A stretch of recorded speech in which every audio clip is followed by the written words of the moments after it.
Hello மக்களே, June 27 அவள் வருவாள serial promo review தான் பார்க்க போகிறோம். உங்களுக்கு என்னோட ரிவ்யூ பிடிச்சிருந்தா சீரியல் குட்டி ரிவ்யூ மறக்காம சப்ஸ்கிரைப் பண்ணிக்கோங்க. நம்ம சலங்கொலி சீரியல் மேக்கா சந்தேசம் சீரியல் போட்டுட்ருக்கோம். ஸோ அதையும் பார்க்கணும்னு நினைக்கிறவங்க அதே வீடியோ ஃபுல்லாக பாருங்கள். இங்கே பார்த்தா நம்ம சம்யுக்தா ரூபத்தில் இருக்கிற நம்ம லக்ஷ்மி வந்து என்ன பிளான் பண்ணி என்னெல்லாம் பண்ண போகிறாங்க, விவேக் கல்யாணத்தை எப்படி நடத்த போகிறாங்க, விவேக் ஜானு கல்யாணத்தை, அதுக்கு முதல் படிக்கட்டா அதாவது நம்ம தேவியானியை நம்ப வைக்கணும். அவங்க எப்போ பார்த்தாலும் ஜானு மனசை கஷ்டப்படுத்தி அவளை அசிங்கப்படுத்திட்டே இருக்கிறாங்க. இப்போ அவங்க முன்னாடி நடிக்கணும் அப்படிங்கிறதுக்காக ஜானு வந்து விவேக்கை மறந்துட்டாங்க, விவேக்கை விட்டு கொடுத்துட்டாங்க. அவங்க வந்து எனக்கு இனிமேல் விவேக் தேவையில்லை, நான் விவேக் மேலே ஆசைப்படலை, விவேக் காதல் எனக்கு வேண்டாம் அப்படின்னு சொல்லி விவேக்கு மூவ் ஆன் ஆகிட்டாங்க. விவேக்கை விட்டு மூவ் ஆன் ஆகிட்டாங்க. அதுக்காக விவேக் கல்யாணத்துக்கான ட்ரெஸ் எல்லாம் வந்துட்டு இவங்களே வாங்கிட்டு வந்து கொடுக்குறாங்க சொல்லி சம்யுக்தா வந்து கொடுக்குறாங்க. இதை கேட்டோன்னா தேவியானிக்கு வந்து பெரிய லட்டு சாப்பிட்ட மாதிரி இருக்கு. அதாவது இதுதானே நடக்கணும், நான் இவ்வளவு நாளா போராடிட்டு இருந்தேன், அதுக்காக தானே நான் இவ்வளவு நாளா இந்த ஜானுவை கரிச்சு கொட்டிட்டு இருந்தேன், எனக்கு என்ன ஜானுக்கும் எனக்கு ஏதாவது பிரச்சனையா இல்லையே, அவ தேவையில்லாம என் பையன் மேல ஆசைப்பட்டா, என் பையனுக்கு நான் பணக்கார இடத்துல பொண்ணு பார்த்து கல்யாணம் பண்ணணும்னு நினைச்சேன், அதனால தானே நான் இவ்வளவு கரிச்சு கொட்டிட்டு இருந்தேன். ஐயோ சம்யுக்தா, தேங்க்யூ சம்யுக்தா, நான் இவ்வளோ நாள் போராடிட்டு இருந்தேன், ஆனா என்னால முடியாததை நீங்க வந்த கொஞ்ச நாளே சரி பண்ணிட்டீங்க. என்னோட பையன் விவேக் மனசையும் மாத்திட்டீங்க, ஜானு மனசையும் மாத்திட்டீங்க. ரொம்ப ரொம்ப நன்றி. உங்களுக்கு எவ்வளவு நன்றி சொன்னாலும் போதாது. விவேக் கல்யாணத்துக்கு இப்ப நீங்களே இதெல்லாம் பண்ணிருக்கீங்க, எனக்கு ரொம்பவே சந்தோஷமா இருக்கு அப்படின்னு சொல்லி நம்ம தேவியானி வந்து புகழ்ந்து தள்ளிட்டு இருக்கிறாங்க. அதுக்கடுத்து ஜானு கிட்ட கூட மன்னிப்பு கூட கேக்குறாங்க. ஜானு, இங்க பாரு, எனக்கு உன்னை பிடிக்காதுதான். எதுக்கு பிடிக்காது, நீ வந்து என் பையனை வளைச்சு போட்டு நீ கல்யாணம் பண்ணணும்னு நினைச்ச, எனக்கு அதனாலதான் நான் இவ்வளவு நாள் உன்னை கரிச்சு கொட்டிட்டு இருந்தேன். மத்தபடி எனக்கும் உனக்கும் எந்த பிரச்சனையும் இல்ல, நீ பழைய மாதிரி சின்னத்தனே கூப்பிடு, எனக்கு எந்த பிரச்சனையும் இல்ல, நீ விவேக் விட்டு நிரந்தரமா போயிருவல்ல அப்படின்னு கேக்குறாங்க. எனக்கு கிடைக்காத ஒரு பொருள் மேல ஆசைப்பட்டு எனக்கு என்ன கிடைக்க போகுது, கிடைக்காதுன்னு தெரிஞ்சதை ஒத்துக்கிட்டு வாழ பழகிட்டா வாழ்க்கை நல்லா இருக்கும். அதை விட்டுட்டு நீங்களே இன்னொரு பொண்ணுக்கு நிச்சயம் பண்ணிட்டீங்க, இப்ப தேவையில்லாம இன்னொரு பொண்ணு வாழ்க்கையும் சேர்ந்து கெடுக்க எனக்கு மனசு இல்ல. நீங்க அதனால விவேக் வந்து அந்த பொண்ணையும் நீங்க பார்த்து வச்சிருக்க பொண்ணே அவர் கல்யாணம் பண்ணட்டும், எனக்கு எந்த ஆச்சரியப்பனையும் இல்ல. நான் விவேக் விஷயத்துல இனிமேல் தலையிட மாட்டேன், விவேக்கும் என்னோட விஷயத்துல தலையிட வேண்டாம் அப்படின்னு சொல்லிடுறாங்க. மனிஷாக்கு வந்து தலையும் புரியல வாழும் புரியல. இது விவேக்கு காலத்தால விட்டுட்டு போறாளா? வாய்ப்பே இல்லையே. விவேக்கும் ஜானும் எந்த அளவுக்கு காதலிச்சாங்க, இத்தனை வருஷம் வெயிட் பண்ணிட்டு இருந்தாங்கன்னு எனக்கு நல்லாவே தெரியும். இப்போ திடீர்னு இவ விட்டு கொடுக்குறாள், சம்திங் இதுல ஏதோ தப்பு நடக்குது அப்படின்னு சொல்லி கண்டுபிடிக்கிறேன் அப்படின்னு மனிஷா வந்து மனசுக்குள்ள நினைச்சிட்டு இருக்காங்க. விவேக் வந்து அவரோட பங்குக்கு அவர் நடிக்கணும்ல. அம்மா நீங்க சொன்னதம்மா கரெக்ட், எனக்கு அந்த குஷி பொண்ணுதான் கரெக்ட், இவெல்லாம் அந்த ஜானு எல்லாம் செட் ஆகவே மாட்டா, நான் ஜானு தான் வேணும்னு இத்தனை வருஷம் வெயிட் பண்ணிட்டு இருந்தேன், ஆனா இவ பாருங்க ஒரு செகண்ட்ல என்ன தூக்கி போட்டுட்டா. ஏன் ஜானு, உனக்கு என்ன பிடிக்கலையா, என்னை தூக்கி போடுற அளவுக்கு நீ வந்துட்டியா, நான் இல்லாம உன்னால வாழ முடியுமா அப்படின்னு சொல்லி எனக்குமே இந்த ஜானு இப்ப கண்டா பிடிக்கலமா. இவளுக்கு எவ்வளவு நெஞ்சலுக்கு இருந்தா இவ யாரு என்னை தூக்கி போடுறதுக்கு, நான் இப்ப சொல்றேன்டி, எனக்கு நீ வேணாண்டி அப்படின்னு சொல்லி இவர் என்னமோ எல்லாரும் முன்னாடியும் ஜானுவை தூக்கி போடுற மாதிரி தூக்கி போட்டுட்டு இருக்கிறாரு. உடனே நம்ம தேவையான இருந்துட்டு, இங்க பாரு விவேக், அவளுக்கு எது நல்லது உனக்கு எது நல்லதுன்னு அவளே ஜானுவே டிசைட் பண்ணிட்டா, நீ எதுக்கு சும்மா இருந்தவளை இப்போ சீண்டிக்கிட்டு இருக்க, இங்க பாரு, உனக்கு நான் பார்த்து வச்சிருக்க பொண்ணோட கல்யாணம் பண்ணா உன் வாழ்க்கை நல்லா இருக்கும், நீயும் ரொம்ப சந்தோஷமா இருப்ப, அதுக்காக தானே நான் இவ்வளவு பண்ணிட்டு இருக்கேன், ரொம்ப தேங்க்ஸ் ஜானு, நீ உன் மனசை மாத்திக்கிட்டதுக்கு, இனிமேல் நான் உன்னை எதுவுமே சொல்ல போறது இல்லை, நீங்க சந்தோஷமா இந்த வீட்டுல இருக்கலாம் அப்படின்னு சொல்லிடுறாங்க. உன்னை விவேக் வந்து கோவப்பட்டு அப்படியே மாடி படிக்கட்டுல ஏறி போறாரு. நம்ம மனிஷாக்கோ குழப்பம் இன்னும் தீரலையே, கண்டிப்பா இதுல ஏதோ ஒரு பிளான் இருக்கு, கண்டுபிடிக்கிறேன்னு சொல்லி அவங்க சிஐடி வேலையை ஆரம்பிச்சிட்டு இருக்கிறாங்க. அப்படியே ஜானுவும் எனக்கு காஃபி போட்டு தரீங்களான்னு சொல்லிட்டு கிச்சனை நோக்கி போயிட்டு இருக்காங்க. இங்க பார்த்தா நம்ம லக்ஷ்மி, நம்ம சம்யுக்தா ரூபத்துல இருக்கிறாங்கல்ல நம்ம லக்ஷ்மி, அவங்க அப்படியே கார்டனுக்கு வராங்க. மித்ரா இங்க நடந்தது எல்லாத்தையுமே பார்த்துட்டு இருந்தாரு. சம்யுக்தா கிட்ட வந்து, சம்யுக்தா நீங்க என்ன பண்றீங்கன்னு தெரிஞ்சுதான் பண்ணிட்டு இருக்கீங்களா, அவ்வளவு ஈஸியா விட்டு கொடுக்க சொல்றீங்க, விவேக்கும் ஜானும் எந்த அளவுக்கு காதலிச்சாங்கன்னு உங்களுக்கு தெரியுமா, எனக்கு தான் தெரியும் அவங்க ரெண்டு பேரும் எந்த அளவுக்கு காதலிச்சாங்க, அவங்க ரெண்டு பேரும் எந்த அளவுக்கு ஒன்னா சேரணும்னு இத்தனை வருஷம் போராடிட்டு இருந்தாங்க, நீங்க வந்து கொஞ்ச நாள்லயே வந்து எதுக்கு நீங்க ஜானு மனசை மாத்தினீங்க, எதுக்கு ஜானுவும் விவேக்கும் பிரிச்சு வைக்க ட்ரை பண்ணிட்டு இருக்கீங்க அப்படின்னு கேட்டுட்டு இருக்கிறாங்க. உடனே இங்க பாருங்க, நான் எது பண்ணாலும் நல்லதுக்காக தான் பண்ணுவேன், ஐயோ ஜானு தான் விவேக் கரெக்டான பொண்ணா இருக்கும் அப்படின்னு சொல்லிட்டு இருக்காங்க. இது எல்லாமே நானும் உங்க அப்பா ஜெய்தேவ் அண்ட் விவேக் ஜானு போட்ட நாடகம் தான் மித்ரா, நீங்க அதை புரிஞ்சுக்கோங்க, கண்டிப்பா நான் வந்து உங்க விவேக்கோட ஜானுவை தான் கல்யாணம் பண்ணி வைப்பேன், அதுல உங்களுக்கு எந்த டவுட்டும் வேணாம், அதுக்கு வந்து ஒரு சின்ன நாடகம் தான் இது, அப்படின்னு சொல்லிட்டு இருக்கிறாங்க. அதுவும் இல்லாம இப்போ வந்துட்டு தேவயானி ஆண்டி கூட கொஞ்சம் மனசு இறங்கி வரலாம், ஆனா மனிஷா அவங்கள இறங்கவே விட மாட்டா. மனிஷா இருக்கிற வரை வந்துட்டு ஜானு விவேக் கல்யாணம் நடக்காது, அதனால நான் இப்போ ஒரு பிளான் பண்ணியிருக்கேன் அப்படின்னு சொல்லிட்டு இருக்கிறாங்க. நீங்க ஏதோ தேவையில்லாம பண்ணிட்டு இருக்கீங்க, உங்களுக்கு எங்களோட சித்தியை பத்தி தெரியாது. தேவியான சித்தி அவங்க நினைச்சது நடக்கணும்னா அதுக்காக என்ன வேணா பண்ணுவாங்க, யார வேணா என்ன வேணா பலி கொடுப்பாங்க. அந்த லெவலுக்கு ஆளு அவங்க. அவங்க நினைச்சதை அடையிறது அதுக்கு எந்த லெவலுக்கு வேணாலும் இறங்கி செய்வாங்க. நீங்க தேவையில்லாம ஜானு வாழ்க்கையை இப்ப டீல்ல விட்டுட்டு இருக்கிறீங்க. இது பெரிய பரீட்சை தான், இதுல கண்டிப்பா உங்களால எங்க சின்ன சித்தியை ஜெயிக்கவே முடியாது அப்படின்னு சொல்லிட்டு இருக்காங்க. ஐயோ, நான் ஒரு பெரிய பிளான் வச்சிருக்கேன் மித்ரா, நீங்க வெயிட் பண்ணி வாட்ச் பண்ணுங்க அப்படின்னு சொல்லி நம்ம லக்ஷ்மி, அதாவது சமூக ரூபத்துல இருக்க லக்ஷ்மி சொல்லிட்டு இருக்கிறாங்க. மனிஷா தான் என்னோட துருப்பிச்சீட்டு. மனிஷாவை நான் சிக்க வச்சா மனிஷா வச்சுதான் நான் இந்த பிளானே பண்ணி முடிக்க போறேன். மனிஷா சொன்னா தேவயானி ஆண்டி கண்டிப்பா கேட்பாங்க அப்படின்னு சொல்லிட்டு இருக்காங்க. உடனே மித்ரா, ஆமா என்னோட சித்தி நான் சொல்லி கேட்கல, என் அம்மா சொல்லி கேட்கல, என் அப்பா சொல்லியே கேட்கல, மனிஷா சொல்லி என் சித்தி கேட்க போறாங்களா? அப்படியெல்லாம் நடக்க வாய்ப்பே இல்லை, நீங்க தான் பகல் கனவு கண்டுட்டு இருக்கிறீங்க அப்படின்னு சொல்லிட்டு இருக்காங்க. ஓகே, ஒருவேளை லக்ஷ்மி இப்போ சரி ஜானு கல்யாணத்தப்போ உங்க லக்ஷ்மியை திரும்ப வந்தா நீங்க ஏத்துப்பீங்களா மித்ரா அப்படின்னு சொல்லி அதுக்கடுத்து அதை கேக்குறாங்க. நம்ம மித்ராவோ, அவளுக்கு என் வாழ்க்கையில இனிமேல் இடமே கிடையாது, அவ திருப்பி வந்தாலும் நான் அவகிட்ட பேசுற மனநிலைமையிலும் கிடையாது, அவ ஏன் திரும்பி வரப்போறா? அப்போ உங்களுக்கு இவ்வளவு நேரம் காதலை பத்தி பேசிட்டு இருந்தீங்க, ஜானு விவேக் காதலை பத்தி. அப்போ லக்ஷ்மி என்ன தப்பு பண்ணாங்க? அவ தப்பு பண்ணல, பெரிய துரோகமே பண்ணிட்டா. நீங்க என்ன சொல்ல வரீங்க? உங்களை பிடிக்காம கல்யாணம் பண்ணது தப்புன்னு சொல்றீங்களா? இல்ல உங்க மேல அவ்வளவு அன்பு காட்டினது தப்புன்னு சொல்றீங்களா? இல்ல உங்க குடும்பத்துக்கு ஒண்ணுன்னா நின்னு முன்னாடி நின்னதை தப்புன்னு சொல்றீங்களா? இல்ல உங்க குடும்பத்து ஆளுங்கள் மேல எல்லாரு மேலயும் பாசம் வச்சு எல்லாருக்கும் என்ன வேணும், எல்லாருக்கும் எது பண்ணா நல்லா இருக்கும்னு நினைச்சு அவங்க இருந்ததை தப்புன்னு சொல்றீங்களா? இல்ல எது தப்புன்னு சொல்றீங்க? எதுக்காக நீங்க லக்ஷ்மியை வெறுக்கிறீங்க? எதுக்காக லக்ஷ்மியை வேண்டான்னு சொல்லி தள்ளி வைக்கிறீங்க? ஒருவேளை லட்சுமி இப்போ உங்க முன்னாடி நின்னா நீங்க என்ன பண்ணுவீங்க அப்படின்னு கேக்குறாங்க. கண்டிப்பா நான் அவளை இனிமேல் பார்க்கவும் மாட்டேன், நான் பேசவும் மாட்டேன், அவளுக்கு என் வாழ்க்கையில இடமும் கிடையாது. உங்க கண்ணில் தான் நான் அந்த காதலை பார்த்தேனே மித்ரா, எதுக்கு என்கிட்ட இப்போ நடிக்கிறீங்க அப்படின்னு சொல்லிட்டு இருக்கிறாங்க. சில உண்மைகள் உங்க கண்ணை மறைக்கலாம், அது தெரிய வர்றப்போ நீங்க தான் ரொம்ப கஷ்டப்படுவீங்க மித்ரா. எது உண்மை எது பொய்னே தெரியாம நீங்களா ஒரு முடிவுக்கு வரக்கூடாது மித்ரா அப்படின்னு சொல்லிட்டு மனிஷா பண்ண லேலிகள்லாம் இன்டைரக்டா சொல்லிட்டு இருக்கிறாங்க. அதாவது சில உண்மைகள் தெரிய வர்றப்போ உங்களுக்கே தெரிய வரும் நீங்க லக்ஷ்மிய ஏன் வெறுக்கிறீங்க அப்படின்னு சொல்லிட்டு இந்த மாதிரி பேசிட்டு இருக்கிறாங்க. இந்த ஹால்ல உட்காந்து நம்ம ஜெயதேவ், லக்ஷ்மி, ஜானு, விவேக், அண்ணி இதுக்கு எதுக்கு நீங்க இவ்வளவு பெரிய நாடகம் போட சொன்னீங்க, எனக்கு எதுக்கு இதெல்லாம் பண்ண சொன்னீங்கன்னு சுத்தமா புரியல, இந்த நாடகம் போடுறதுனால என்ன யூஸ்ன்னு எனக்கு தெரியல, அம்மா கண்டிப்பா நம்பியிருப்பாங்கன்னு நீங்க நினைக்கிறீங்களா? கண்டிப்பா எனக்கு நம்பியிருப்பாங்கன்னு தோணல, அப்படியே அம்மா நம்பினாலும் மனுஷா அவங்களை நம்ப விட மாட்டா, எனக்கு நல்லாவே தெரியும் அப்படின்னு சொல்லிட்டு இருக்காங்க. இங்க பாரு, நம்ம டார்கெட் தேவயானி அத்தை மட்டும்தான் நம்பணும், மனுஷா இதை நம்பவே கூடாது, அவளை வச்சுதான் உங்க கல்யாணத்தை நடத்தணும்னு நான் பிளான் பண்ணிட்டு இருக்கேன், அவளுக்கு நம்ம மேல டவுட் வரணும், நான் லக்ஷ்மி தானோன்னு அவளுக்கு டவுட் வரணும், அவ என்னோட தங்கச்சி கல்யாணத்துக்காக தான் இதெல்லாம் பண்றேன்னு அவ ஏதாவது பண்ணுவா, ஏதாவது தப்பு பண்ணும்போது அவளே பிளாக்மெயில் பண்ணி உங்க கல்யாணத்தை நான் நடத்தி வைக்கிறேன் அப்படிங்கிற மாதிரி சொல்லிட்டு இருக்காங்க. இதெல்லாம் நடக்குமான்னு எனக்கு சுத்தமா தெரியல அண்ணி அப்படின்னு சொல்லிட்டு இருக்காங்க. ஜெயதேவ் என் மருமகளை பத்தி எனக்கு தெரியும்டா, அவ ஒரு விஷயத்தை எடுத்துட்டானா அதை முடிக்கிற வர ஓய மாட்டா, கண்டிப்பா என் மருமக இந்த கல்யாணத்தை நல்லபடியா முடிச்சு காட்டுவா, நீ நம்புடா அப்படி, நீ இதுக்கிட்ட எது எடுத்தாலும் சந்தேகமே பட்டுட்டு இருக்க அப்படின்னு சொல்லி இவங்க பேசிட்டு இருக்காங்க. இந்த நேரத்துல அதுக்கடுத்து லக்கி ஏதோ ஒன்று பார்க்கணும் பேசணும் சொல்லிட்டு இருந்தாமான்னு ஜெயவிதேவி சொல்றாங்க. ஆமாப்பா, லக்கி என்னப்பா குட்டி பாப்பா தானப்பா, அவ என்னப்பா பேச போறா, அப்படின்னா முக்கியமான விஷயம் அவ சொல்ல போறா, நீங்க அதை ஒரு விஷயம் சொல்லிட்டு இருக்கீங்க அப்படின்னு சொல்றாங்க. உடனே நம்ம லக்ஷ்மி விவேக், நீ அவளை அவ்வளோ ஈஸியா எடை போடக்கூடாது, அவளுக்கு எப்போ டவுட் வந்துருச்சு, அதாவது ஜுன்னுவோட அம்மாவும் இந்த சமயத்தாவும் ஒண்ணுதான் சொல்லிட்டு அவ நம்பிட்டு இருக்கா, அவ அவளுக்கு தோணுது, அவ அதை ப்ரூவ் பண்றதுக்காக நிறைய வேலையெல்லாம் பண்ணிட்டு இருக்கா, அவளை அவ்வளவு ஈஸியா நம்ம இது பண்ணக்கூடாது, எடை போடக்கூடாது, அவ என்னென்ன பண்றான்னு ஒவ்வொரு நிமிஷமும் அவளோட ஆக்டிவிட்டிஸ் எல்லாம் நோட் பண்ணிட்டே இருக்கணும் அப்படின்னு சொல்லி இவங்க பேசிட்டு இருக்காங்க. இந்த நேரத்துல லக்கி பாப்பா ஓடி வராங்க. சம்யுக்தா ஆண்டி, நான் உங்களுக்காக தான் வெயிட் பண்ணிட்டு இருக்கேன் அப்படின்னு சொல்லிட்டு இருக்காங்க. உடனே இங்க பார்த்தா ஜெயதேவ் ஏதோ சர்ப்ரைஸ் இருக்குன்னு, எங்களுக்கு என்ன சர்ப்ரைஸ்? சர்ப்ரைஸ் தானே, இப்ப காட்ட தானே போறேன், இன்னொரு 2 minutes வெயிட் பண்ணுங்க, சம்யுக்தா ஆண்டி உங்க கையை காட்டுங்க அப்படின்னு சொல்றாங்க.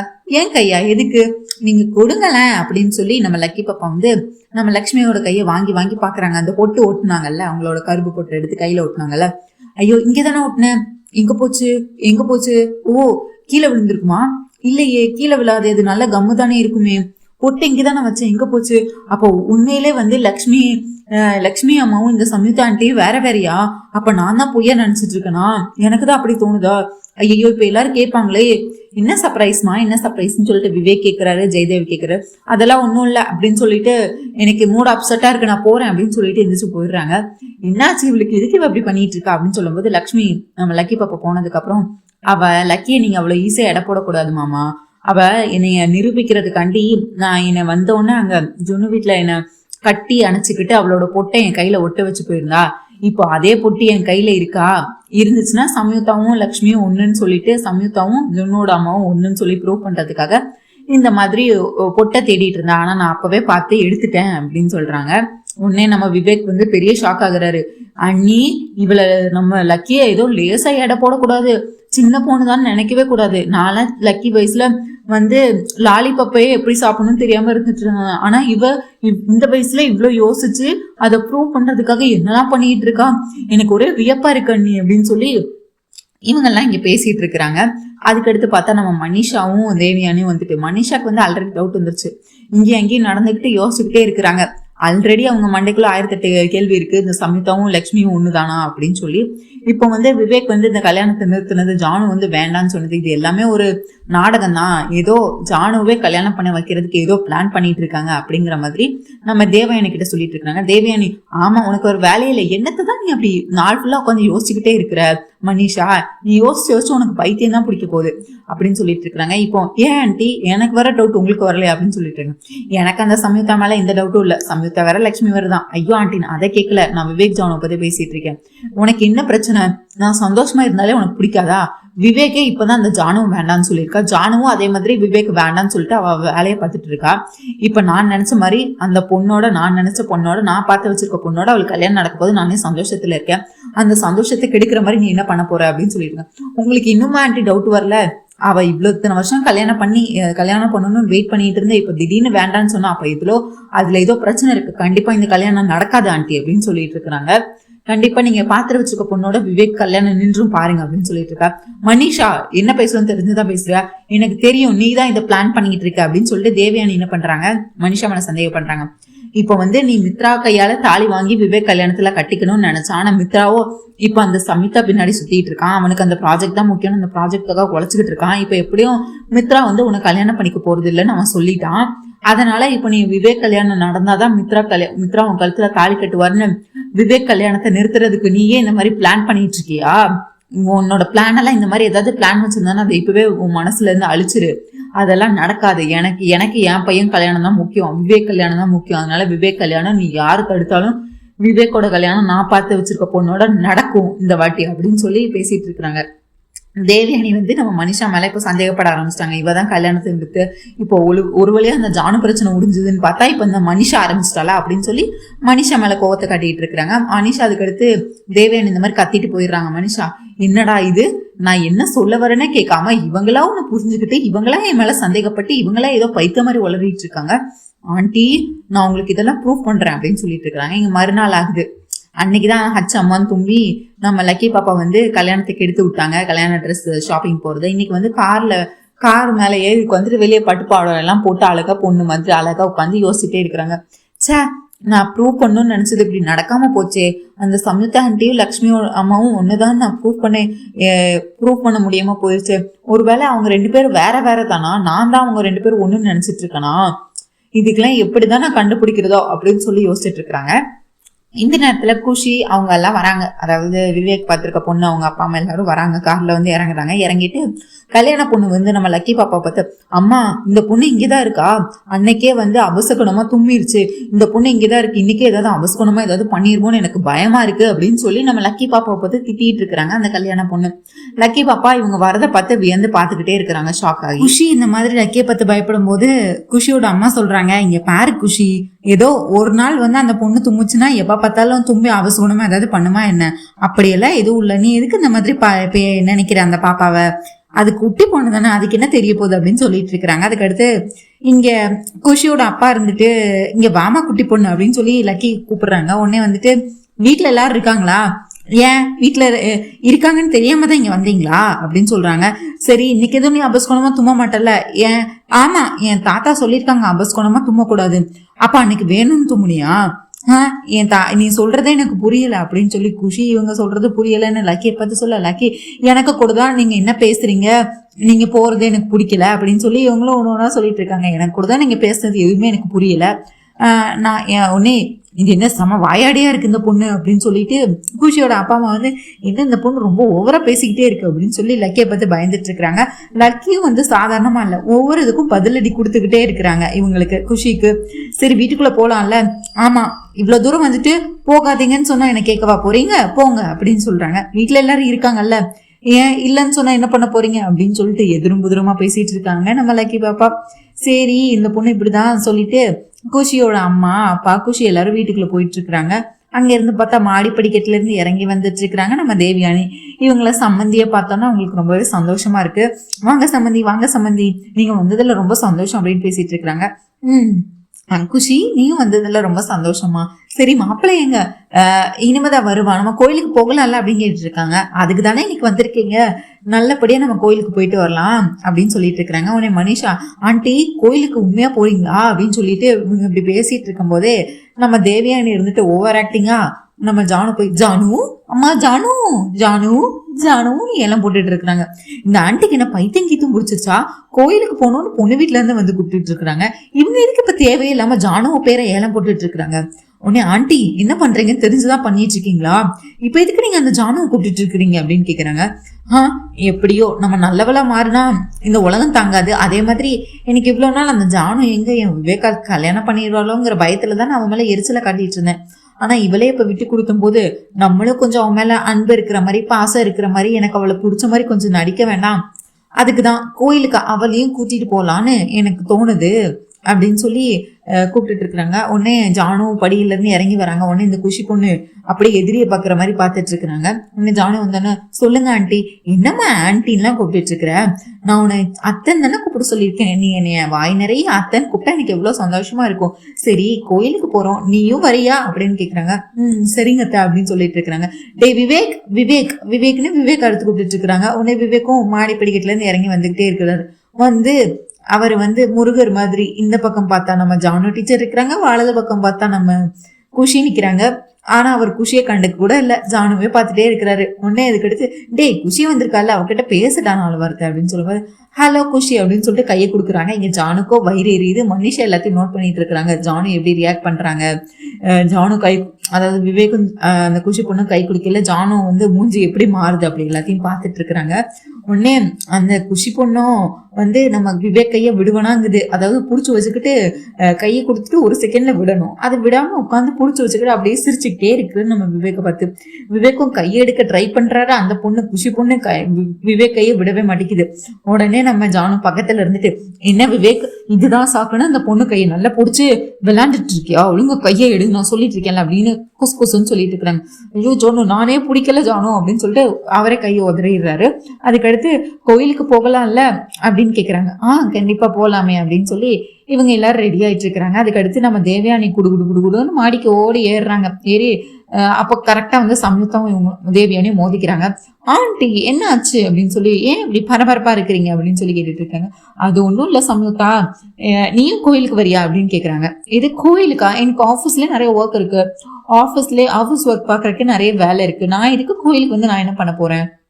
கோயிலுக்கு எதுக்கு ஆண்டி, ஏதோ ஃபங்க்ஷன் இன்னைக்கு, ஏதோ ஃபெஸ்டிவல் அப்படின்னு கேட்டுட்டு இருக்காங்க. ஐயோ இல்ல, இன்னைக்கு விவேக்கோட கல்யாணம் நல்லபடியா நடக்கணும்ல, அதுக்காக சாமி கிட்ட போய் வேண்டிக்கலான்னு போறோம், நீயும் வரியா அப்படின்னு கேட்டுட்டு இருக்காங்க. நடக்காத கல்யாணத்துக்கு எதுக்கு வேண்டிக்கிட்டு அப்படின்னு சொல்லிட்டு இருக்காங்க. இது நடக்காது. இல்ல கல்யாணம் நடக்கணும்னு நானும் வேண்டிக்கிறதுல ஒன்றும் தப்பு இல்லையே அப்படின்னு சொல்லிட்டு இருக்காங்க. சரி நீ வரியா? வரலாம், ஆனா ஒரு கண்டிஷன் இருக்கு ஆண்டி அப்படின்னு சொல்லிட்டு மித்ரா அப்பதான் வர்றாரு வெளியே. உடனே நான் கோயிலுக்கு வரணும்னா மித்ராவும் என் கூட கோயிலுக்கு வரணும் அப்படின்னு சொல்றாங்க. இது உடனே மித்ரா அங்க இருந்தவர், சம்யுக்தா நீங்க என்ன பேசிட்டு இருக்கிறீங்க, நீங்க கோயிலுக்கு போறதுக்கு நான் எதுக்கு உங்களோட கோயிலுக்கு வரணும்? நான் வந்து உங்க ப்ராஜெக்ட் நல்லபடியா நடக்கணும்னு வேண்டிக்கிறேன், நீங்க நான் என்னோட கம்பெனி நல்லா இருக்கணும்னு நீங்க வேண்டிக்கோங்க, நம்ம மாறி மாறி வேண்டிக்கலாமே, நான் மாறி மாறி வந்து நீங்க நல்லா இருக்கணும் நான் வேண்டிக்கிறேன், அதுக்காக தான் நீங்களும் நான் நல்லா இருக்கணும்னு வேண்டிக்கோங்க, அதுக்காக தான் அப்படின்னு சொல்லிட்டு இருக்காங்க. ஐயோ சம்யுக்தா எனக்கு ஆஃபீஸ்ல நிறைய ஒர்க் இருக்கு. அப்போ அப்புறம் உடனே சம்யுக்தா சொல்றாங்க, ஓ அப்ப நான் என்ன வெட்டியா இருக்கேனா, எனக்கு ஆஃபீஸ்ல ஒர்க்கே இல்லையா, ஓகே ஆண்டி நான் கோயிலுக்கு வரல, நீங்களாம் போயிட்டு வாங்க அப்படின்னு சொல்றாங்க.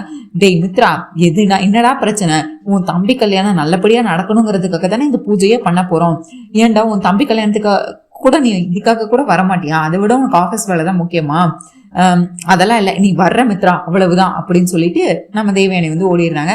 ஓகே மித்ரா 2 minutesல நான் ரெடி ஆயிடுவேன், நீங்களும் போயிட்டு ரெடி ஆகிட்டு வாங்க அப்படின்னு சொல்றாங்க.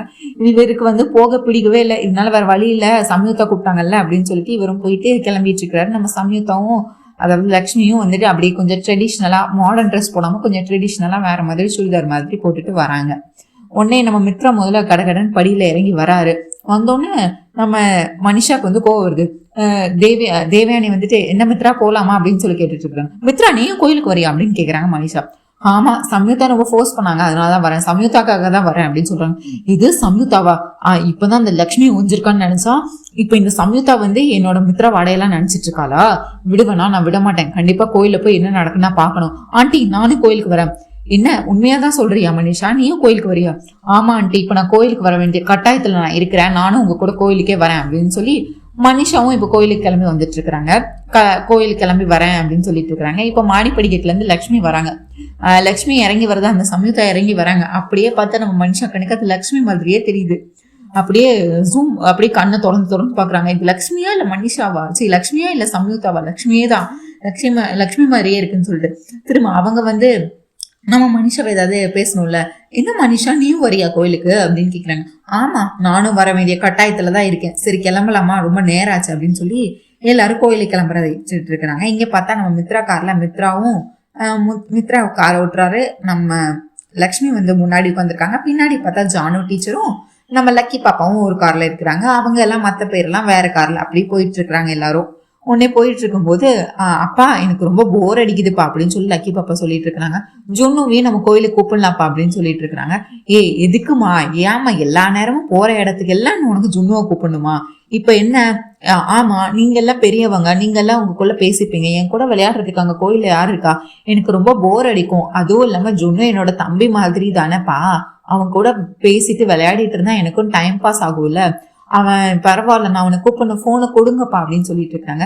என்ன லக்கி நீ எங்க போனாலும் ஜுன்னு சொல்லிட்டு இருக்கிற, அவனுக்கு வேலை இருக்காது, அவன் வீட்டுல இருப்பான், நீ என்ன இங்கதான் நம்ம ஃபேமிலி மெம்பர்ஸ் எல்லாரும் இருக்கோம்ல அப்படின்னு சொல்லிட்டு இருக்காங்க. இப்ப நீங்க கொடுக்க போறீங்களா இல்லையா, போனை கொடுங்க ஒழுங்க அப்படின்னு சொல்லிட்டு நம்ம மித்ரா கிட்ட இருந்து போனை வாங்கி அர்ஜுனுக்கு கால் பண்றாங்க. உடனே அர்ஜுன் அங்க இருந்து என்ன மித்ரா கால் பண்றான் நமக்கு அப்படின்னு சொல்லிட்டு, ஹலோ மித்ரா, ஹலோ அங்கிள் நான் தான் லக்கி பேசுறேன், ஜுன்னு எங்க இருக்கான், நீங்க என்ன பண்ணிட்டு இருக்கீங்க, நான் ஒர்க் பண்ணிட்டு இருக்கேம்மா அப்படின்னு சொல்லிடுறாரு.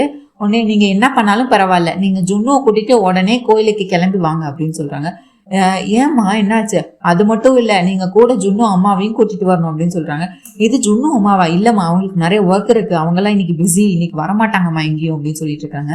எனக்கு தெரியாது, நீங்க கண்டிப்பா கூட்டிட்டு வரீங்க, என்னை ஏமாத்த மாட்டீங்கல்ல, என்னை ஏமாத்த கூடாது, நீங்க ஒழுங்கா நீங்க வந்துட்டு ஜுன்னுவையும் ஜுன்னு அம்மாவையும் கூட்டிட்டு கோயிலுக்கு வரீங்க அப்படின்னு சொல்லிட்டு இருக்கிறாங்க. உடனே இங்க லட்சுமிக்கு இங்க பதறது, ஏன்னா அவங்கதான் முன்னாடி சீட்ல உட்காந்துருக்காங்க. இன்னைக்கு தெரிஞ்சொரு சங்கதின்னு நம்ம லக்கி பாப்பா மனசுக்குள்ள நினைக்கிறாங்க. இன்னைக்கு ஒருவேளை ஜுன்னு அம்மா வரலன்னா இவங்க தான் ஜுன்னுவோட அம்மா அப்படின்னு சொல்லி கண்டுபிடிச்சிடலாம், சம்யுக்தா தான் ஜுன்னுவோட அம்மான்னு சொல்லி கண்டுபிடிச்சிடலாம் அப்படின்னு சொல்லி பகல் கனவு கண்டுகிட்டு இருக்காங்க நான் லக்கி பாப்பேன். அதுக்கடுத்து நம்ம ஜானுக்கும் தூக்கி வாரி போடுது. நம்ம மித்ரா இதெல்லாம் கேட்டுட்டு இவன் ஏன் ஓவரா அந்த குடும்பத்தோட அட்டாச் ஆயிட்டே இருக்கா, அவனே அங்க இருந்து அர்ஜுனும் நிறைய வந்து வேண்டான்னு சொல்றதுக்கு ஏதோ முயற்சி பண்றாரு. அதாவது இங்க பாரு லக்கி, ஜுன்னு அம்மா ஆபீஸ்ல இருக்காங்க, இப்போதைக்கு வரமாட்டாங்க, எனக்கு தெரியாது, இப்ப அவங்க வரணும், அப்படி வரலன்னா நான் அவங்களோட அன்னைக்கு உங்க வீட்டுல எடுத்த போட்டோஸ் எல்லாத்தையும் நான் சோசியல் மீடியால போட்டுருவேன் அப்படின்னு சொல்லி மிரட்டுறாங்க. ஜானுக்கு வந்து பயமாகுது. ஐயோ லக்கி மட்டும் சோசியல் மீடியால போட்டானா அப்புறம் வந்து ஜுன்னோட அம்மா தான் லக்ஷ்மின்னு எல்லாத்துக்குமே தெரிஞ்சிருமே, ஐயோ இப்போ இவ்வளவு நேரம் போட்ட பிளானே எல்லாமே வீணா போயிருமே, இப்ப என்ன நடக்க போதோ, ஐயோ பயமா இருக்கே அப்படின்னு சொல்லிட்டு எனக்கு தெரியாத அங்கிள் நீங்க கூட்டிட்டு வரீங்கன்னு சொல்லி லக்கி திரும்ப திரும்ப அர்ஜுனை ஃபோர்ஸ் பண்ணிட்டு இருக்கா. உடனே லக்கி 1 நிமிஷம் போனை கூட அப்படின்னு சொல்லி நம்ம சம்யுக்தா வாங்குறாங்க. ஹலோ அர்ஜுன், நான் சம்யுக்தா பேசுறேன், சொல்லு லக்ஷ்மி அப்படின்னு சொல்றாங்க. நீங்க ஜுன்னுவை கூட்டிட்டு ஜுன்னுவோட அம்மாவையும் கூட்டிட்டு கோயிலுக்கு வாங்க அப்படின்னு சொல்றாங்க. லக்ஷ்மி நீ தான் அங்க இருக்கியே எப்படி, அதுதான் நான் சொல்றேனே, நான் தெளிவா தான் சொல்றேனே உங்ககிட்ட, நீங்க ஜுன்னுவையும் ஜுன்னு அம்மாவையும் கூட்டிட்டு கோயிலுக்கு வாங்க அப்படின்னு சொல்றாரு. உடனே okay Lakshmi, okay thank you Arjun, இப்போ ஓகேயா, இப்போ ஹாப்பியா லக்கி, ஜுன்னுவும் ஜுன்னு அம்மாவும் கோயிலுக்கு வராங்க. இப்போ உனக்கு ஓகேவா அப்படிங்காங்க. எனக்கு ரொம்ப ஹாப்பி ஆண்டி அப்படின்னு சொல்லி சமயத்தாட்ட பேசிட்டு இருக்காங்க. அடுத்து ஜுன்னு வராரு. அப்பா அம்மா எங்க, நான் காலையில இருந்து அம்மாவை பார்க்கவே இல்லையே, அம்மா இப்போ ஒர்க்குன்னு பிஸியாவே இருக்காங்களா, என் கூட டைமே ஸ்பெண்ட் பண்ண மாட்டாங்கன்னு சொல்லி நம்ம ஜுன்னு வந்து பேசிட்டு இருக்காரு. அது ஒன்றும் இல்லடா, இப்பதான் லக்கி கால் பண்ணா, அவ ஒன்னு கோயிலுக்கு வந்து உன்னைய லட்சுமி கூட்டிட்டு வர சொல்லியிருக்கா, போலாமா, ஆனா அம்மா தான் இல்லையே, அம்மா வர வழியில பிக்கப் பண்ணிக்கிறேன்னு சொல்லியாச்சு, நீ முதல்ல இப்ப கிளம்பு, நீ கிளம்பு, எனக்கு சின்ன ஒர்க்ஸ் இருக்கு, அதை மட்டும் முடிச்சுட்டு நானும் உன் கூட வரேன், நம்ம 2 பேரும் சேர்ந்து கோயிலுக்கு போலாம் அப்படின்னு சொல்லி இங்க பார்த்தா நம்ம ஜுன்னும் கிளம்பிட்டு இருக்கிறாங்க. உடனே ஜுன்னு வந்து கிளம்ப போயிடுறாரு. இந்த நேரத்துல அர்ஜுனோட அம்மா வந்து அர்ஜுன் கிட்ட, அர்ஜுன் நீ விளையாடிட்டு இருக்கியா, இப்ப லட்சுமி அவங்களோட தானே இருக்கா, இப்ப என்ன பண்ண போற, எப்படி நீ லட்சுமியை கூட்டிட்டு வர முடியும், இது லட்சுமி இது உண்மை வெளியே வந்துருமா அப்படின்னு கேக்குறாங்க. அதுதாம எனக்கும் தெரியல, ஆனா அவ போனை வாங்கி எனக்கு கோட் வேர்டு மாதிரி சொன்னா, நீங்க ஜுன்னுவை கூட்டிட்டு வாங்க அப்படின்னு சொல்லிட்டு, என்ன நடக்க போகுதுன்னு எனக்கும் தெரியல அப்படின்னு சொல்றேட்டு, சரி நான் ஜுனுவை கூட்டிட்டு போறேன் அப்படின்னு சொல்லிட்டு இருக்காங்க. இங்க ஜானு வந்து கஞ்சாடையிலே வந்து லட்சுமி கிட்ட கேக்குறாங்க, அக்கா நீ தான் இங்கே இருக்கே, எப்படி போவ அப்படின்னு சொல்லி கேக்குறாங்க. எதுக்கும் கவலைப்படாத, நான் இருக்கேன்ல, நான் பாத்துக்கிறேன் அப்படின்னு சொல்லிட்டு கஞ்சாடையில இங்க வந்து பேசிட்டு இருக்காரு. மித்ராக்கு வந்து ரொம்பவே காண்டாயிட்டு இருக்கு, கார்ல போயிட்டு இருக்காரு கோயிலுக்கு. ஆனா அவருக்கு எரிச்சலா இருக்கு, இவ என்ன எப்ப பார்த்தாலும் அந்த ஜுன்னு புராணத்தையே பாடிட்டு இருக்கா அப்படின்னு சொல்லி அர்ஜுனோட அம்மா அர்ஜுன் கிட்ட சொல்றாங்க. இப்பதான் இங்க பாரு லட்சுமி வந்து சம்யுக்தாவா அங்க வீட்டுல இருக்காளே, இப்ப எப்படி லட்சுமி இங்க வர முடியும், நீ எப்படி இப்ப கூட்டிட்டு போக முடியும், லக்கி கூப்பிடுறான்னு சொல்லிட்டு நீ என்ன பண்ண போற, என்ன பிளான் இருக்கு அப்படின்னு கேக்குறாங்க. இங்க பாரு ஆல்ரெடி ஒரே நேரத்துல எப்படி லட்சுமியாவும் சம்யுக்தாவும் 2 பேரால எப்படி நடிக்க முடியும், லட்சுமி ஐயோ பாவம், நீங்க வந்து ஒரு சின்ன தப்பு நடந்து யாராவது கண்டுபிடிச்சாலும் நீங்க இவ்வளவு பிளான் பண்ணி இவ்வளவு நாள் நாடகம் போட்டது எல்லாமே வீணா போயிடும் அப்படின்னு சொல்லிட்டு இருக்காங்க. அதாம எனக்கும் தெரியல, கண்டிப்பா வந்து லட்சுமி எதுவும் பிளான் இல்லாமலாம் வர சொல்ல மாட்டா, கண்டிப்பா ஏதாவது பிளான் வச்சிருப்பா, என்னன்னு தெரியல, நான் தான் கூட லட்சுமி கூட இருக்கேன்ல, நான் பாத்துக்கிறேன் அப்படின்னு சொல்லிட்டு இருக்காங்க. உடனே கடவுள் என்ன லட்சுமிக்கு எப்படி அக்னி பரீட்சை எல்லாம் வைக்கிறாருன்னு எனக்கு தெரியல, அவ இவ்வளவு கஷ்டப்பட்டு மித்ராவை குடும்பத்தை மித்ராவை காப்பாத்தணும் அப்படிங்கிறதுக்காக இவ்வளவு பாடுபட்டு இருக்கா, இந்த நேரத்துல எதுக்கு அவளை மாட்டி விடுற மாதிரி எல்லாமே நடந்துகிட்டு இருக்கே எனக்கு மித்ரா, கடவுளை நான் எதுக்கு நம்புறதானே தெரியல, கடவுள் என்ன இவ்வளவு கஷ்டத்தை கொடுக்குறாருன்னு எனக்கு புரியவே இல்லை அப்படின்னு சொல்லி அர்ஜுன் கிட்ட வந்து அர்ஜுனோட அம்மா வந்து இந்த மாதிரி சொல்லிட்டு இருக்கிறாங்க. உடனே சரிம்மா நான் பாத்துக்கிறேம்மா அப்படின்னு சொல்லிட்டு இருக்கிறாங்க. இங்க வந்து கோயிலுக்குள்ள போயிட்டாங்க, அதாவது சாமி கும்பிடுறதுக்கு எல்லாரும் போயிட்டாங்க. உடனே முதல்ல அந்த ஐயர் வந்து பூஜை பண்ணி எல்லாருக்கும் ஆரத்தி தட்டெல்லாம் எடுத்து வந்து முதல்ல கொடுத்துட்டு இருக்கிறாங்க. உடனே நம்ம குஷியோட அப்பா இருந்துட்டு, சாமி ஒரு அபசகுணம் நடந்துருச்சு, அதுக்கு என்ன பரிகாரம் பண்ணலாம்னு உங்ககிட்ட கேட்கணும் அப்படின்னு சொன்னாங்க. உடனே என்ன அபசகுணம், இல்ல எங்க பொண்ணுக்கு கல்யாணம் வச்சிருக்கோம், இதுதான் பொண்ணு இதுதான் மாப்பிள்ள, அவங்க 2 பேரும் முத முறையா வெளியே போகலாம் அப்படின்னு சொல்லிட்டு கல்யாண ஷாப்பிங் பண்ணலான்னு கிளம்புனாங்க. அந்த நேரத்துல ஒரு குட்டி பாப்பா வந்து தும்மல் போட்டுருச்சு, அது ரொம்ப அபசகுணமா ஃபீல் பண்றாங்க 2 பேரும், ஏதாவது தப்பா நடந்துருமோன்னு பயப்படுறாங்க, கல்யாணத்துல எந்த பிரச்சனையும் வரக்கூடாதுன்னு நினைக்கிறோம், அதுக்கு ஏதாவது பரிகாரம் இருந்தா சொல்லுங்க அப்படின்னு சொல்றாரு. உடனே அந்த ஐயரும் இருந்துட்டு, எனக்கு தெரியும் நீங்க கல்யாண விஷயங்கிற போது தும்முனா அது யாருக்கா இருந்தாலும் மனசு கஷ்டமா தான் இருக்கும், அதை அப்படியே விட்டுட்டு போகவும் முடியாது, அதுக்கான பரிகாரம் ஒண்ணு இருக்கு, நான் வேணா சொல்றேன் அப்படின்னு சொல்லிட்டு, இந்த கோயில நீங்க ஒரு 108 வாட்டி பொண்ணும் பையனும், அதாவது கல்யாணம் பண்ணிக்க போற பொண்ணும் பையனும் சேர்த்து 2 பேரும் சேர்ந்து 108 வாட்டி இந்த கோயில சுத்துனாங்கன்னா அது வந்து என்ன தீட்டு இருந்தாலும் அது கழிஞ்சு போயிரும், அதுக்கடுத்து கல்யாணத்துல எந்த பிரச்சனையும் வராது, கல்யாணம் நல்லபடியா நடக்கும் அப்படிங்கிற மாதிரி சொல்றாங்க. உடனே அதுக்கடுத்து ஏன் இதுவா இவ்வளவுதானா அப்படிங்கிற மாதிரி சொல்லிட்டு இருக்கிறாங்க. ஐயர் வந்து உடனே நம்ம குஷி இருந்துட்டு, இது 108 சுத்தணுமா, அதெல்லாம் என்னால முடியாது, வேற ஏதாவது இருந்தா சொல்லுங்க, வேற எல்லாம் எதுவும் இல்லம்மா, இதுதாம்மா பரிகாரம், நான் உங்களை பண்ணுங்கன்னு சொல்லல பண்ணாதீங்கன்னு சொல்லல, நீங்க என்கிட்ட ஒரு கேள்வி கேட்டீங்க, அதுக்கு இதுதான் பதில்னு நான் கொடுத்தேன், செய்யறதும் செய்யாததும் உங்க விருப்பம், இல்ல கல்யாண பொண்ணு சார்பா வேற யாராவது கூட பண்ணலாம் அப்படிங்கிற மாதிரி அந்த ஐயர் வந்து சொல்றாரு. உடனே குஷி வந்து, அம்மா நீ என்ன மனுஷி நினைச்சியா இல்ல மிஷின் நினைச்சியா, என்ன 108 வாட்டி நடந்தா என் கால் என்ன ஆகுறது, நான் மினிக்யூர் பெடிக்யூர்லாம் பண்ணி வச்சிருக்கேன், இவ்வளவு நேரம் நடந்தா என் கால் எப்படி வலிக்கும், என்னால எப்படி இவ்வளவு தூரம் நடக்க முடியும், இன்னும் விளையாடுறீங்களா, அதெல்லாம் ஒண்ணும் வேண்டாம், கல்யாணம் தானே அதெல்லாம் நல்லபடியா நடக்கும், கல்யாணத்துக்கான ஏற்பாடு எல்லாமே பண்ணிட்டு தான் இருக்கும், அப்புறம் என்ன நடக்க போகுது, அதெல்லாம் ஒண்ணும் நடக்க போறது இல்ல, நம்ம பாத்துக்கலாம் மம்மி வாங்க, இதெல்லாம் ஒண்ணும் பண்ண தேவையில்லை போகலாம் அப்படின்னு சொல்றாங்க. உடனே நம்ம தேவயானி இருந்துட்டு, குஷி உனக்கு ஒரு விஷயம் சொல்லட்டுமா, இங்க பாரு நீ ஏதோ அந்த 108 சுத்துறதே பெரிய விஷயமா பேசிக்கிட்டு இருக்க, ஆனா மித்ராக்காக லக்ஷ்மி எவ்வளவு கஷ்டப்பட்டிருக்கா தெரியுமா, அவன் உயிரை ஒவ்வொரு வாட்டியும் காப்பாத்துறதுக்கு அவன் வந்து மித்ராக்கு வந்து கண்டங்கள் இருக்குன்னு சொல்லிட்டு ஒவ்வொரு வாட்டியும் அவ உயிரை பணையம் வச்சு ஒவ்வொரு வாட்டியும் காப்பாத்திட்டு இருக்கா, எப்படியெல்லாம் காப்பாத்தினா தெரியுமா அப்படின்னு சொல்லிட்டு ஒவ்வொன்றா எடுத்து லக்ஷ்மியை வந்து என்னெல்லாம் பண்ணியிருக்காங்கன்னு சொல்லிட்டு தேவயானி வந்து முறையா பெருமையா பேசுறாங்க. இதை கேட்கும் போது ஜானுக்கும் ரொம்ப சந்தோஷமா இருக்குச்சா, நம்ம அக்காவை எவ்வளவு புகழ்ந்து பேசுறாங்க அப்படின்னு சொல்லிட்டு லக்ஷ்மிக்கு அதை விட ஆனந்தமா இருக்கு.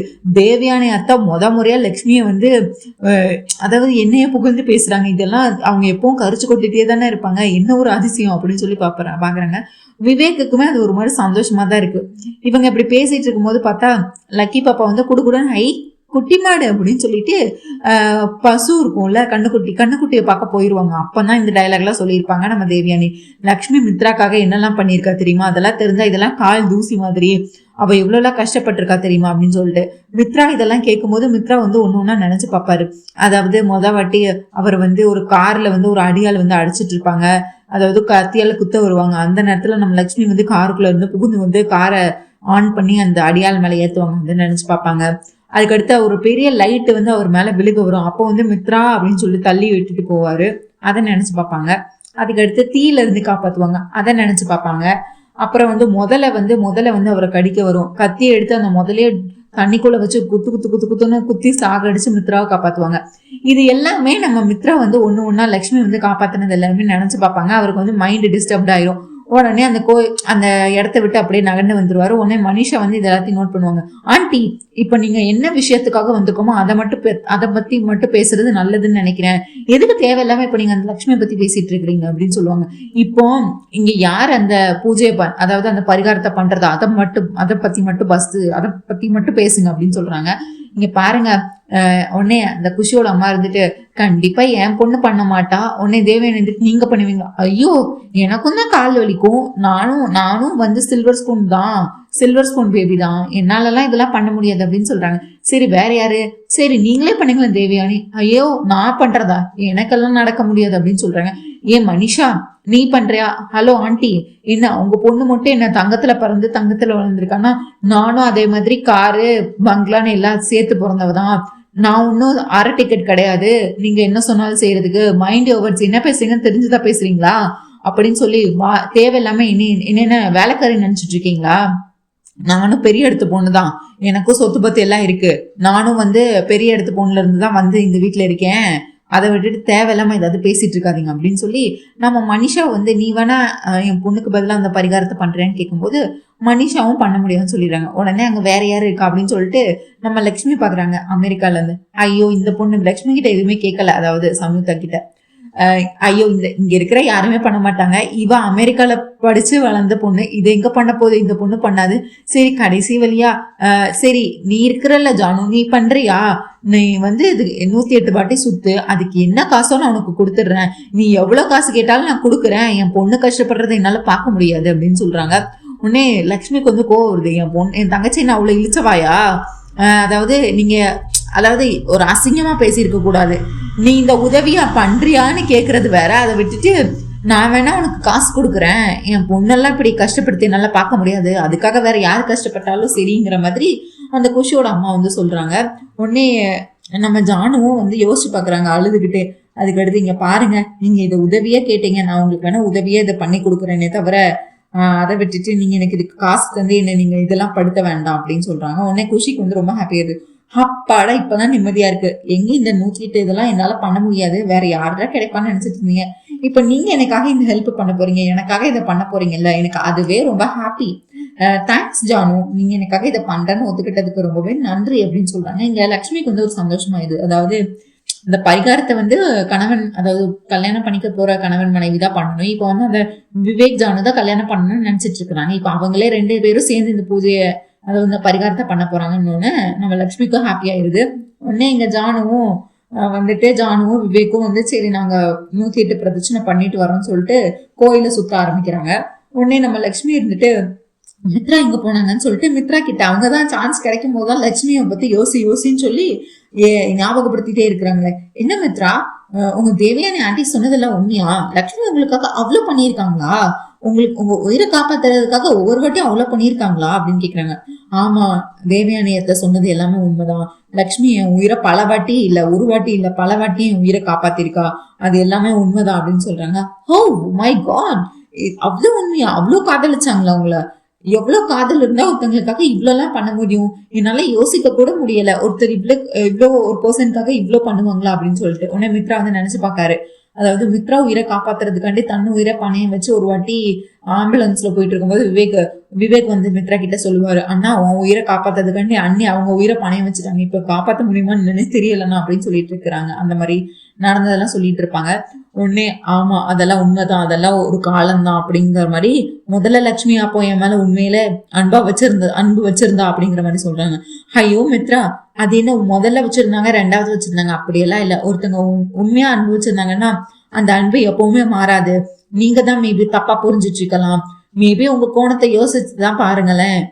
நீங்க உண்மையிலே அவங்க மேல காதலோட இருந்தீங்கன்னா உங்களுக்கான விடை சீக்கிரமே, அதுக்கான விடை உங்களுக்கு சீக்கிரமே கிடைக்கும். நீங்க வந்து அவங்கதான் தப்புன்னு நினைச்சு வந்து அவங்க அந்த கோணத்துல பாக்காதீங்க, அவங்க தப்பு பண்ணியிருக்க மாட்டாங்கன்னு அந்த கோணத்துல பாத்தீங்கன்னா உங்களுக்கு அதுக்கான விடை கூட ஈஸியா கிடைக்கலாம். யாரையுமே நம்ம இவ்வளவு அன்பு வச்சிருக்கவங்க கண்டிப்பா அவங்க முதுகுல குத்திட்டு போனோம் நாங்கன்னு சொன்னா யாருமே கண்டிப்பா நம்ப முடியாது. என்னாலையும் நம்ப முடியல. ஏதோ எனக்கு தோணுனதை நான் உங்ககிட்ட சொன்னேன். இதை நீங்க ஏத்துக்காததும் உங்களோட விருப்பம். எனக்கு சொல்லணும்னு தோணுச்சுன்னு சொன்னேன் மித்ரா, அவ்வளவுதான் அப்படின்னு சொல்லிட்டு கிளம்பி போயிடுறாங்க. அப்படியே நடந்து வந்துட்டு இருக்கிறாங்க. இங்க பார்த்தா நம்ம ஜானுவும் நம்ம விவேக்கும் வந்து 108 பிரதட்சணை பண்றதுக்கு சுத்தி வந்துட்டு இருக்கிறாங்க, பேசிட்டு இருக்கிறாங்க.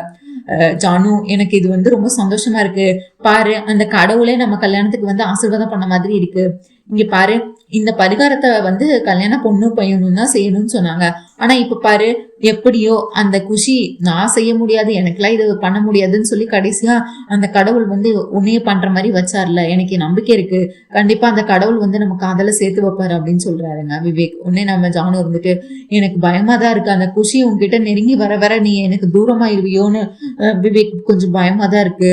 ஐயோ நீ எதுக்கு இவ்வளவு கவலைப்படுற, இங்க பாரு அண்ணி இருக்காங்க, இந்த கடவுளே நமக்கு கல்யாணத்துக்கு வந்து சாட்சி சொன்ன மாதிரிதான் இருக்கு, என்னோட 6வது அறிவு சொல்லுது கண்டிப்பா உனக்கும் எனக்கு தான் கல்யாணம் நடக்கும், அது கண்டிப்பா நம்ம நினைச்ச மாதிரி பிளான் பண்ண மாதிரி நம்ம 2 பேத்துக்காக கல்யாணம் நடக்க போகுது, நீ எதுக்கும் ஓவரா கவலைப்பட்டு இருக்க அப்படின்னு சொல்லிட்டு இருக்காங்க. என்னமோ விவேக் எனக்கு பயமா தான் இருக்குன்னு சொல்லிட்டு இருக்காங்க. உடனே இந்த நேரத்துல லட்சுமி வராங்க. இங்க பாருங்க, இது என்ன நீங்க என்ன விளையாட்டுக்காரமா பண்ணிட்டு இருக்கீங்களா, இது வந்து உங்க கல்யாணத்துக்காக நீங்க பரிகாரம் பண்றீங்கன்னு நினைச்சுக்கோங்க, உங்க கல்யாணம் நல்லபடியா நடக்கணும்னு மனசார வேண்டிக்கிட்டு வந்து அதை எப்படி கண்ணியமா பண்ணணுமோ அந்த மாதிரி பண்ணாங்க, விளையாட்டா விளையாண்டுட்டு அந்த மாதிரி பண்ணாதீங்க அப்படின்னு சொல்லி விவேக்குக்கும் ஜானுக்கும் இவங்க அட்வைஸ் பண்ணிட்டு இருக்கிறாங்க லட்சுமி. அதுக்கடுத்து சரி நீங்க பார்த்து 108 பிரதர்ஷனம் பண்ணுங்க அப்படின்னு சொல்லிட்டு இருக்காங்க. உடனே ஜானு வந்துட்டு அக்கா இப்ப ஜுன்னுவும் அர்ஜுன் சாரும் வந்துருவாங்க, லட்சுமி எங்க லக்கி கேட்டா நீ என்னக்கா பண்ணுவ, எனக்கு ரொம்ப பயமா இருக்குக்கா அதை நினைச்சு. நீ எதுக்கும் கவலைப்படாத ஜானு, நான் தான் இருக்கேன்ல, நான் பாத்துக்கிறேன், நான் என்ன அதை யோசிக்காமையா இருந்திருப்பேன், எனக்கு என்ன பண்ணணும்னு எனக்கு தெரியும், நான் பாத்துக்கிறேன், நீ கவலைப்படாத, நீ போய் உன்னோட முதல்ல இந்த பரிகாரத்தை முடிச்சுட்டு வாங்க அப்படின்னு சொல்லிட்டு இவங்க உடனே இந்த சைடு வராங்க. நம்ம லக்கி பாப்பாவும் ஓடி வராங்க. வெளியே இருந்து பார்த்தா கோயிலுக்குள்ள கார் வந்து என்ட்ரி ஆகுது, நம்ம ஜுன்னுவும் வராரு, அது போக நம்ம அர்ஜுன் வராரு, இறங்குறாங்க 2 பேரும். உடனே கோயிலுக்குள்ள வரலான்னு சொல்லிட்டு வந்துட்டு இருக்காங்க. உடனே நம்ம லக்கி ஓடி போய் hi Jahnu, hi Arjun uncle, எப்படி இருக்கீங்க, என்ன நான் அம்மாவை கூட்டிட்டு வர சொன்னேனே, ஏன் கூட்டிட்டு வரல, ஏன் விட்டுட்டு வந்துட்டீங்களா, அப்படியா அப்ப என்னை ஏமாத்திட்டீங்களா அப்படின்னு சொல்லி கத்திட்டு இருக்கிறாங்க கோயிலுக்குள்ள. உடனே அர்ஜுன் இல்ல அவங்க ஆபீஸ்ல வேலையா இருந்தாங்க, வருவாங்கம்மா அப்படின்னு சொல்லிட்டு இருக்காங்க. ஜுன்னு ஏன் ஆபீஸ்ல இருந்தாங்களா, ஏன் வீட்டுல இல்லையாம்மா, நான் தான் உங்ககிட்ட சொன்னேன்ல காலையில ஆபீஸ் போயிட்டாங்கன்னு, வருவாங்க லக்கி, நீ ஏன் வெயிட் பண்ற, அதான் வர்றேன்னு சொல்லியிருக்காங்களா, கண்டிப்பா வருவாங்க, உன்னை ஏமாத்துவாங்களா அம்மா, அம்மா உன்னை எல்லாம் ஏமாத்த மாட்டாங்க, கண்டிப்பா வருவாங்க அப்படின்னு சொல்லிட்டு இருக்காங்க. உடனே நம்ம லக்கி வந்து அப்படியே ஸ்வங்கின்னு ஒரே நிமிஷத்துல சேலையை கட்டி அப்படியே நம்ம ஜுன்னோட அம்மா மாதிரி மாறி வந்துடுறாங்க. வந்து ஹாய் லக்கி, நீங்க எப்போ வந்தீங்கம்மா, நான் உங்களை பார்க்கவே இல்லையே, நான் கேப் புக் பண்ணி வந்தேன். கேப் புக் பண்ணி வந்தீங்களா, இப்போ வந்து மனசுக்குள்ள இப்பதானே சம்யுக்தா ஆண்டியை நான் பார்த்தேன், அடுத்த செகண்ட்ல இப்போ ஜுன்னோட அம்மா இங்க வந்து நிக்கிறாங்க, இதெல்லாம் நம்புற மாதிரியா இருக்கு, எனக்கு தெரியும் இவங்க இன்னைக்கு இந்த கோயில்ல வச்சு கண்டிப்பா நான் 2 பேரும் ஒண்ணுதான் நான் எல்லாத்துக்கும் ப்ரூஃப் பண்ணியே காட்டுறேன், அப்புறம் பேசிக்கிறேன் எல்லாத்துக்கும். இங்க சம்யுக்தா ஆண்டி இங்க தானே இருக்காங்க, லக்ஷ்மியோட அம்மாவும் இங்க தானே இருக்காங்க, 2 பேத்தையும் ஒரே நேரத்துல பார்த்தா என்னோட டவுட் எல்லாம் கிளியர் ஆயிரும்ல அப்படின்னு சொல்லிட்டு கண்டிப்பா நான் இதை பண்றேன் அப்படின்னு சொல்லி அம்மா நீங்க கேப்ல தான் வந்தீங்களா, நான் உங்களை பார்க்கவே இல்லையே அப்படின்னு கேக்குறாங்க. ஐயோ நான் ஆபீஸ்ல எல்லாம் இருந்தேன், இப்பதான் கேப் வந்துச்சு, நான் வந்தேன், கேப் போட்டு தான் வந்தேன், நீ பாக்கலையா, நான் இவங்களோட காருக்கு பின்னாடி தான் நானும் வந்தேன் அப்படின்னு சொல்லி சமாளிச்சுட்டு இருக்கிறாங்க. நம்ம லக்கி பாப்பாவோ இந்த உண்மையை கண்டுபிடிக்காம ஓய மாட்டேன்னு அவங்க வந்து மனசுக்குள்ளேயே பேசிட்டு இருக்கிறாங்க. இதுக்கு அடுத்து என்ன நடந்துச்சுங்கிறத நாளைக்கு வீடியோல கண்டிப்பா நம்ம பார்க்கலாம். நீங்க என்ன நினைக்கிறீங்கன்னு சொல்லிட்டு கண்டிப்பா கமெண்ட்ஸ்ல சொல்லுங்க. லக்கியை வந்து கடைசியா வந்து லக்ஷ்மி வந்து லக்கியை தோக்கடிச்சு வேறன்னு ப்ரூவ் பண்ணுவாங்களா, இல்ல லக்கி தான் வந்துட்டு இவங்க 2 பேரும் ஒண்ணுன்னு ப்ரூவ் பண்ணுவாங்கன்னு நீங்க என்ன நினைக்கிறீங்கன்னு சொல்லி கண்டிப்பா கமெண்ட்ஸ்ல சொல்லுங்க. நான் இந்த வீடியோ லைக் பண்ணுங்க, ஷேர் பண்ணுங்க, சப்ஸ்கிரைப் பண்ண மறக்காதீங்க. அப்படியே ஹை பட்டனையும் தட்டி விடுங்க மக்களே. நன்றி, நாளை சந்திக்கிறேன். பாய். அண்ட் நம்ம அவள் வருவா சீரியல், சலங்கியொலி சீரியல், மேக்கா சந்தேசம் சீரியல் போட்டுட்டு இருக்கோம். ஸோ எல்லா சீரியலும் பாருங்க. தேங்க்யூ மக்களே. நன்றி, நாளை சந்திக்கிறேன். பாய்.